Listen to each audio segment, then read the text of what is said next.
या wife of Kapil खेलिया। मेरे husband 2012 से रॉयल इनफील्ड के डीलर थे हनुमानगढ़ में। हमारी डीलरशिप थी उदय मोटर के नाम से।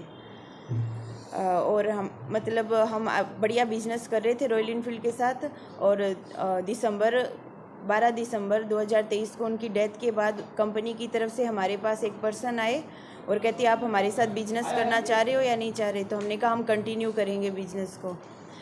तो डॉक्यूमेंट वेरिफिकेशन वगैरह के लिए उन्होंने मांग लिए। फिर अचानक कहते ठीक है जो भी है, पार्ट्स वगैरह भेज रहे थे। वो हमें बाइक नहीं दी थी पर सर्विसिंग के लिए पार्ट्स दे रहे थे।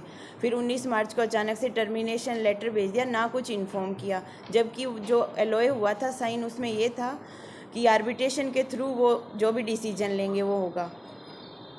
फिर हम उनके गुड़गांव ऑफिस गए। वहाँ पर उन्होंने हमें ये बोल के निकाल दिया कि यहाँ पे सीन मत क्रिएट कीजिए, जो है ये हायर अथॉरिटीज़ का फैसला है, हमारे हाथ में कुछ भी नहीं है। तो हमने उनको ये भी बोला कि हायर अथॉरिटीज़ के साथ हमारी मीटिंग फ़िक्स करवा दीजिए। तो कभी कहते कि वो 15 दिन के लिए आउट ऑफ कंट्री है, ये है वो है। मुझे लगता है कि हायर अथॉरिटीज़ को कुछ पता ही नहीं है। ये जो हमारे रीजनल मैनेजर वगैरह जो भी है, सेल्स मैनेजर, यही कर रहे हैं सब कुछ। और अब हमारा मामला कहाँ पे बिगड़ा आपका? क्योंकि आपने बता दिया कि हम डीलरशिप चला रहे थे आपके हस्बैंड के बाद में, लेकिन क्या है मामला कहाँ बिगड़ा आपके और रॉयल इनफील्ड के बीच में? मामला बिगड़ा ही नहीं, हमें तो यही बोला जा रहा था, या तो वो मिसगाइड कर रहे थे कि हम आपको डीलरशिप दे रहे हैं या आपके नाम ट्रांसफ़र कर रहे हैं, जो भी है, जो वो बोलते थे हम करते जा रहे थे। अचानक से हमारे पास टर्मिनेशन लेटर आया बाय पोस्ट। तो हमने वो देखा कि ये क्या है, तो हमने उनको कॉल किया, कॉल नहीं अटेंड किया। फिर जयपुर आए उनके ऑफिस में, तो कहते 7 दिन के लिए हॉलीडे पे है, वो पर्सनल काम से लीव पे गए हुए हैं। उसके बाद हमने कहा चलो भी 10-15 दिन वेट किया।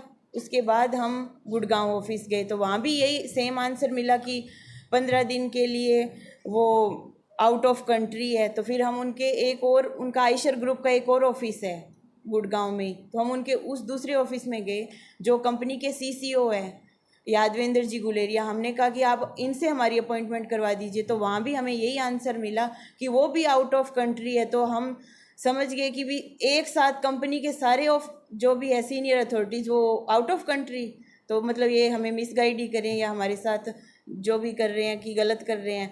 तो फिर हमने आके कोर्ट केस फाइल किया था 9 अप्रैल को हनुमानगढ़ के सिविल कोर्ट केस में। जो है उसमें अभी तक क्या-क्या कोर्ट केस में कोर्ट ने भी यही ऑर्डर दिया कि आप इनके साथ आर्बिट्रेशन करो। जो ये आपने एग्रीमेंट कैंसिल किया वो कैंसिल नहीं है इनका अभी तक। इनका जब तक आर्बिट्रेशन नहीं करते कोर्ट इस एग्रीमेंट को कैंसिल नहीं मानती है। पर उन्होंने कोर्ट के इस ऑर्डर का भी कोई रिस्पॉन्स नहीं दिया। और यहाँ तक कि हम उनको कंटिन्यूसली मेल कर रहे हैं, उनका कोई रिप्लाई नहीं कर रहे। हमने जो कोर्ट के ऑर्डर थे उनको उदय मोटर के नाम से पोस्ट किए, तो उन्होंने वो रिफ्यूज्ड बोल के रिटर्न कर दिए। डॉक्यूमेंट तक एक्सेप्ट नहीं कर रहे वो हमारे। जयपुर में जिस डीलर ने आपको हनुमानगढ़ में डीलरशिप दी उनका क्या नाम है? नहीं, जयपुर में डीलरशिप हनुमानगढ़ में जयपुर से नहीं मिली।